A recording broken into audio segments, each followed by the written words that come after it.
नमस्कार, news one India देख रहे हैं आप। आपके साथ मैं धर्मराज सिंह। दिल्ली में नगर निगम चुनाव की सुगबुगाहट तेज हो चुकी है और सभी पार्टियां और उनके कार्यकर्ता चुनाव की तैयारी में जुट गए हैं। आयोग के द्वारा किए गए वार्डों के परिसीमन के कारण सभी वार्डों की रूपरेखा में फेरबदल हो चुका है, क्योंकि जो निगम पार्षद थे वो अब शायद चुनाव नहीं लड़ पाएंगे। लेकिन अब सवाल उठता है कि जो जनता आने वाले चुनाव में किससे जवाब मांगेगी और जनता के प्रति जवाबदेही किसकी होगी। इन्हीं सब सवालों को लेकर न्यूज़ वन इंडिया की टीम ने वार्ड नंबर 10 संत नगर का दौरा किया और वहां की जनता से बातचीत की। वार्ड नंबर 10 में मौजूदा निगम पार्षद कल्पना झा हैं, जो भारतीय जनता पार्टी से हैं, लेकिन लोगों का कहना है कि निगम पार्षद ने पिछले 5 साल में कोई काम नहीं किया। उनकी मुख्य समस्याएं, यहाँ कोई भी डिस्पेंसरी नहीं है, जो डिस्पेंसरी है उसके अंदर डॉक्टर समय से बैठता नहीं, और यहाँ की जो सड़कें हैं वो बहुत ख़राब है। आने जाने लोगों को परेशानियों का सामना करना पड़ता है।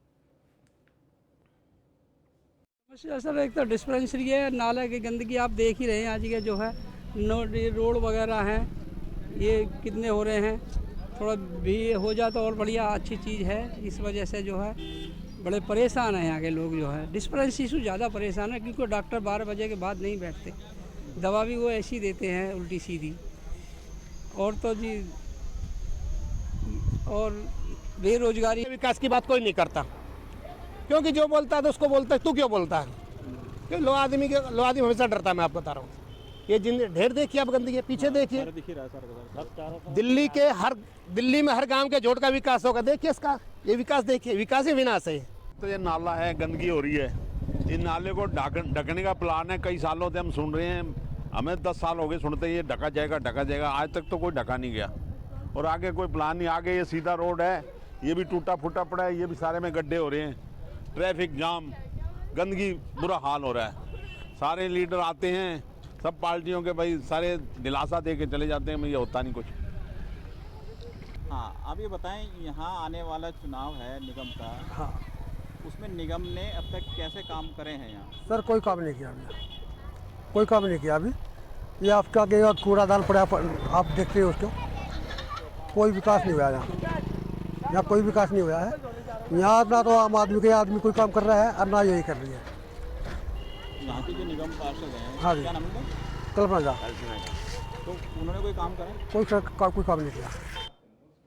उत्तर पूर्वी दिल्ली के रोहतास नगर के लोनी रोड स्थित वार्ड संख्या 38 तिकोना पार्क में नवनिर्मित वरिष्ठ नागरिक मनोरंजन केंद्र और शाहदरा स्थित रानी लक्ष्मीबाई से पार्क का लोकार्पण पूर्वी दिल्ली नगर निगम महापौर श्याम सुंदर अग्रवाल ने किया। इस मौके पर नवीन शाहदरा जिला अध्यक्ष master Vinod, Shahdara north zone chairman प्रवेश शर्मा, पूर्वी दिल्ली नगर निगम स्थायी समिति अध्यक्ष वीर सिंह पवार और क्षेत्र निगम पार्षद सुमन लता नागर के साथ बीजेपी कार्यकर्ता मौजूद थे। मनोरंजन केंद्र के बनने से की लागत 82,31,000 है। यह भूकंप रोधी है, बनाया गया है। 2 मंजिला मनोरंजन केंद्र में बुजुर्ग महिला और बुजुर्ग शख्स के लिए अलग सुविधा प्रदान की गई है। बुजुर्गों को खेलने के लिए उनकी सुविधाओं को ध्यान में रखा गया है। इस मनोरंजन केंद्र के बन जाने से क्षेत्र में रहने वाले बुजुर्ग इसका लाभ ले पाएंगे।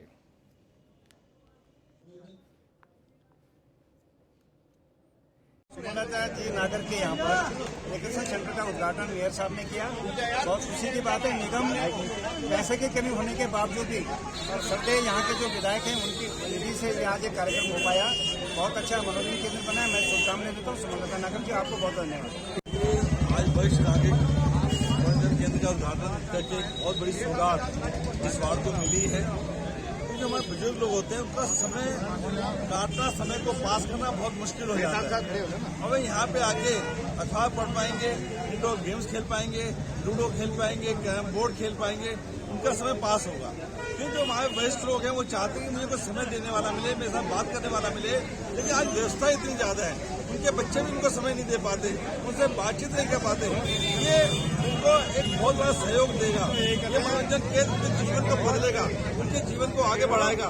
जब आपस में मिलेंगे जुड़ेंगे, जब कई बहुत बड़ी संख्या में बच्चों यहाँ आएंगे, आपस में मेल जोल भी बढ़ेगा, उनका समय भी कटेगा और उनको एक नई चेतना मिलेगी। दिल्ली के विजय विहार थाना इलाके में सरेआम एम्बुलेंस चालक की गोली मारकर हत्या कर दी गई। मृतक की पहचान 29 वर्षीय ब्रिजमोहन के तौर पर हुई है, जो कि परिवार सहित रोहिणी सेक्टर 25/5 में रहता था और रोहिणी के ही बाबा साहब अंबेडकर अस्पताल से प्राइवेट एम्बुलेंस चलाता था। मृतक की पत्नी ने बताया कि शुक्रवार शाम को अपनी पत्नी और बच्चे को लेकर शनि बाजार रोड स्थित एक निजी क्लिनिक पर आया था। जब पत्नी और बेटा क्लिनिक में थे तब ब्रिजमोहन फोन पर किसी से बातें कर रहा था। इस दौरान एक शख्स ने वहां पर पहले उनसे बातचीत की, फिर ब्रिजमोहन को एक गोली सिर में और 2 गोली सीने में मार दी। मौके से बाइक पर हमलावर फरार हो गए। घटना के बाद विजय विहार पुलिस अब मामले की तफ्तीश कर रही है।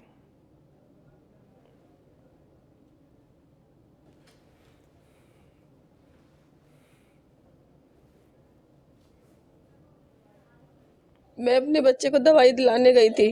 कहाँ पर गए थे आप? विजय विहार फेस 1 डॉक्टर अंसारी के पास। अच्छा, तो आपके हस्बैंड पे फायरिंग हुई? जी हुई। अच्छा, किनके द्वारा हुई? आपको किसी पे शक? 3 फायरिंग हुई थी। अच्छा, किनके द्वारा हुई थी? कुलदीप राणा और विकास खत्री। अच्छा, तो आपने स्वयं उनको देखा था उधर? नहीं देखा था। जो आए थे जिन्होंने ये अपराध किया, तो आपने उनको देखा हुआ? नहीं देखा भैया, मैंने देख नहीं पाया आपने? नहीं देखा। अच्छा, वो मतलब कि चुपके से फायरिंग की गई? हाँ, चुपके से फायरिंग की गई थी।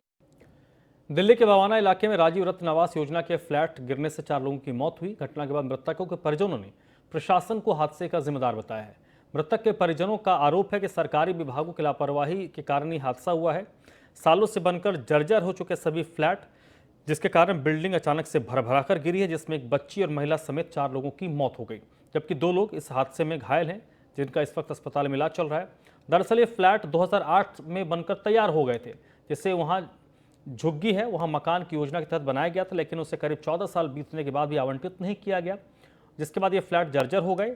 वहीं अब इस हादसे के बाद मृतक के परिजनों का आरोप है कि सरकारी विभागों की बड़ी लापरवाही के कारण यह हादसा हुआ है, इसलिए सिर्फ प्रशासन ही इसका जिम्मेदार है। और अब मृतक के परिजन और स्थानीय लोगों ने सरकार से मुआवजे की मांग की है।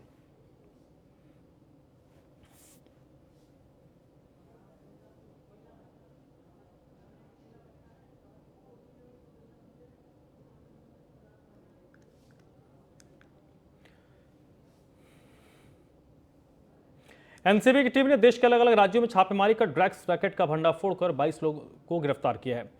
नारकोटिक्स कंट्रोल ब्यूरो ने ड्रग्स सिंडिकेट पर पैन इंडिया ऑपरेशन चलाया, जिसमें उन्हें ये बड़ी कामयाबी मिली है। नारकोटिक्स कंट्रोल ब्यूरो के नॉर्थ रेंज के डायरेक्टर जनरल ज्ञानेश्वर सिंह ने प्रेस कॉन्फ्रेंस कर बताया कि डार्क नोट के जरिए देश और विदेशों से ड्रग्स की खरीद फरोख्त का धंधा चल रहा था। देश के अलग अलग राज्यों से 22 लोगों की गिरफ्तारी हुई है। गिरफ्तार किए गए लोगों में कई हाई प्रोफाइल लड़कियां हैं। दिल्ली, एनसीआर, कोलकाता, असम और पश्चिम बंगाल से इनकी गिरफ्तारी हुई है।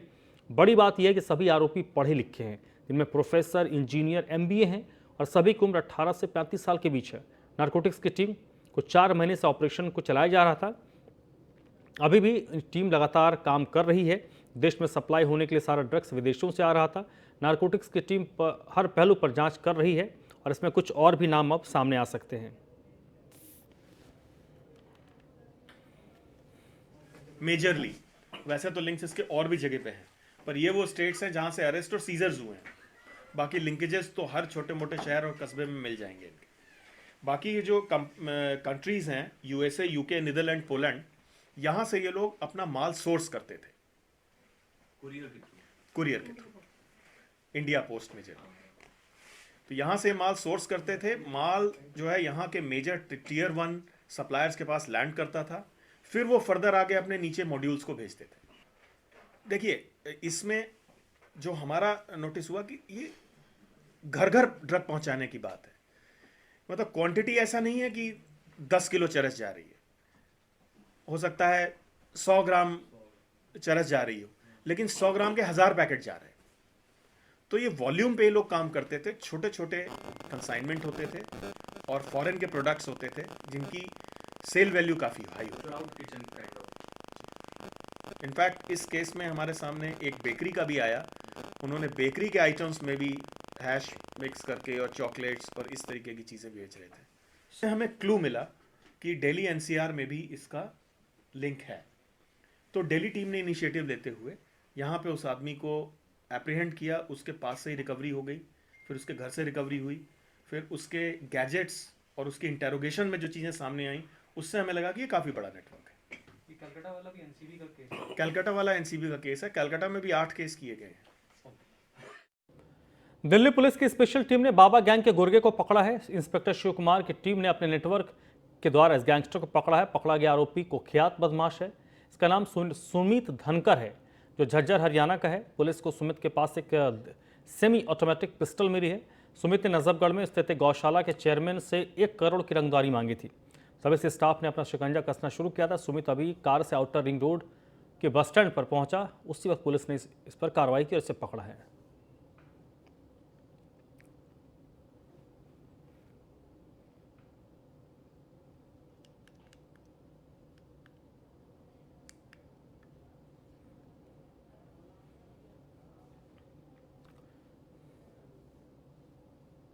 दिल्ली बीजेपी किसान मोर्चा ने पिछले 4 दिनों से दिल्ली के मुख्यमंत्री अरविंद केजरीवाल के विरोध में उनके आवास पर धरना दिया। इस पर बीजेपी किसान मोर्चा के सभी जिलों से कार्यकर्ता और नेता इस धरने पर शामिल हुए।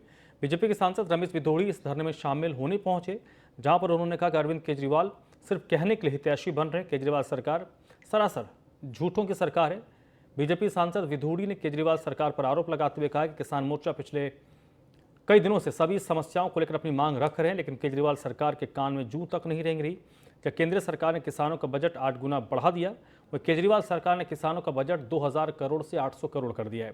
दिल्ली प्रदेश किसान मोर्चा के अध्यक्ष विनोद सहरावत ने बताया कि केजरीवाल सरकार दिल्ली के अंदर दिल्ली के किसानों को किसान का दर्जा नहीं देती है, जिसकी वजह से उनको बिजली, पानी, ट्रैक्टर और अन्य प्रकार की छूट मिलती है, वो मिल नहीं पा रही। अंदर 360 के लगभग गांव हैं। विनोद सहरावत हमारे किसान मोर्चा के अध्यक्ष हैं। उनके नेतृत्व में या किसानों की मांगों को लेकर, जैसे विनोद जी ने अभी बताया है कि कम से कम 16-17 ऐसे गांव हैं, उनमें सीवेज का पानी भर रहा है। अब उसमें फसल कहाँ से पैदा, तालाब गंदा पानी भर रहा है, गंदे पानी की निकासी की व्यवस्था ही नहीं है, तो पानी भरा खड़ा है उनका पिछले 3 साल 4 साल से। केजरीवाल ने कुछ 14-15 ऐसी समस्याएं हैं किसानों की कि वो उन्होंने कहा था मिट्टी की जांच करेंगे, 3 प्रकार से होती है, 12 आज तक लैब नहीं बनाया। उसने कहा था गांव में सीवर लाइन डालकर हम उनका विकास करेंगे, ग्रामीण विकास बोर्ड बनाने के बाद। कहाँ है आपका ग्रामीण विकास बोर्ड? केंद्र सरकार ने बजट को 5 गुना कर दिया। किसानों के बजट को पिछले 5-7 साल में 88,000 करोड़ था, किसी ज़माने में 2013-14 मोदी साहब जब आए थे।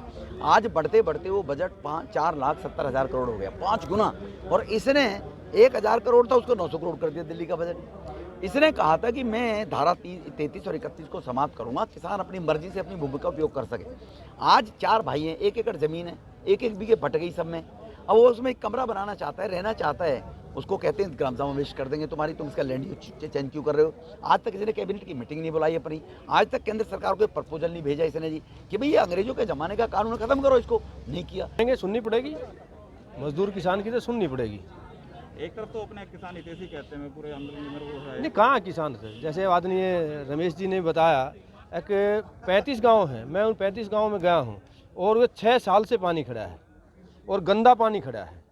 और मैं एक मुबारक गांव है, अभी एक जो है ना वहाँ मृत्यु होगी, हिंदू समाज में कि यह भी 4 आदमी उनको कंधा दे दे, लेकिन वो कंधा नहीं दे पाए, क्यों पता नहीं। 2-2 फुट के गहरे और गंदे पानी वहाँ जो है ना टॉयलेट पानी में तर रहा था, वहाँ गाड़ी मंगाई और गाड़ी में पार्थिव शरीर लेकर जा रहे हैं और टेम्पू भी वहाँ फंस जाता है। उस परिवार के क्या गुजरी है, जिसके इतने काम किया है, इतने वो किया है कि भी लास्ट समय में अच्छी तरह संस्कार हो जाए, और संस्कार भी अच्छी तरीके नहीं कर रहे।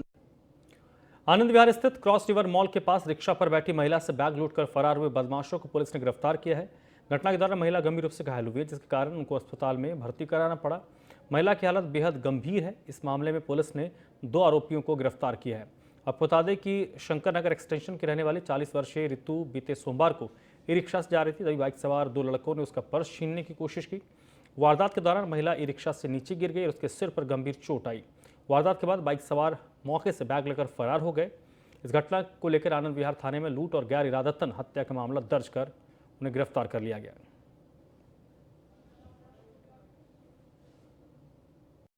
वो ज़्यादा से ज़्यादा सारे स्नैचिंग, रॉबरी, आर्म्स एक्ट, अभी इन्होंने कई सारे जो हमारा नेशनल हाईवे है, दिल्ली मेरठ एक्सप्रेस वे, बाकी जो मॉल्स के आसपास इन्होंने काफ़ी सारे इन्वॉल्वमेंट कर रखा है। कम से कम 30-40 इन्वॉल्वमेंट तो इन्होंने कन्फर्स किए हैं। बाकी हमने लिंक कर रहे हैं जो इंसिडेंट प्लस इनका मूवमेंट्स जो टेक्निकल डेटा के थ्रू इसको लिंक करने के लिए हम कोशिश कर रहे हैं।